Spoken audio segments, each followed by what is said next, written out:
The rules are there to regulate business.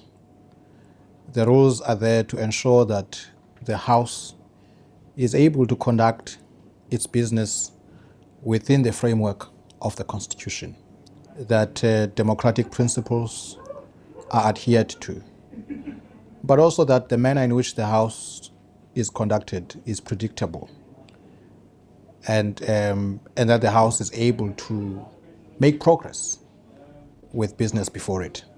They are also there to deal with issues of decorum, to ensure that members of parliament are able to exercise their constitutional right in an environment where there is appropriate decorum.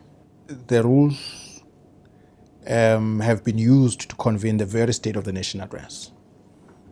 The Constitution empowers the President to call a meeting of both houses in order to conduct special business, Section 84(2)(d) of the Constitution.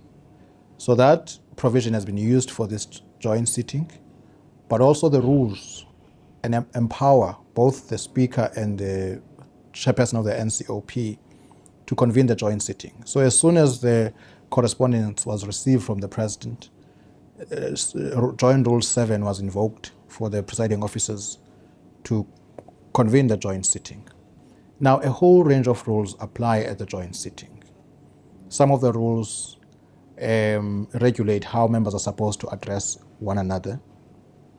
The rules regulate the issue of the presiding officer having precedence when the presiding officer is addressing the House, and that members may not speak without being recognized by the presiding officer. But of importance is that the sitting of Thursday, the State of the Nation address, is meant solely for the President to address the nation. Next week, for 2 days, there will be a debate, a very elaborate debate on the State of the Nation itself. That is where parties representing or members representing their parties will comment on the State of the Nation address, will raise whatever issues they wish to raise. But as far as Thursday is concerned, the day is there for the President to address the nation, and the rules, as I've indicated, stipulate how that business is supposed to be conducted. The rules had to be adapted to ensure that issues of transparency, issues of accountability are taken care of, so that you are able to conduct business in a democratic manner, but also in a manner that conforms to the constitutional values of our nation. And of course, people who come in, they would have received tickets which state the rules, in a sense, of people who attend sittings like this in terms of how they are supposed to behave. The presiding officer has a responsibility to apply the rules in a sitting. And members of parliament have a duty and a responsibility to also apply the rules and to adhere to the rules.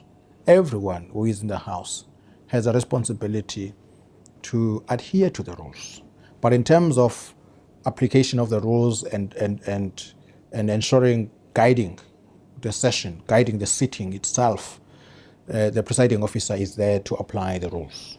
We are always preparing for these sittings. I mean, in this instance, the notice convening the joint sitting would have come through in October last year and tabled, and we would have been planning around this joint sitting already. Whether you're talking about the logistics administratively or you're talking about the procedures.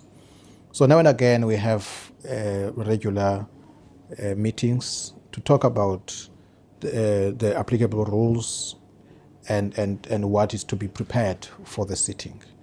It's a standard element of our work, and that's what we do on a daily basis.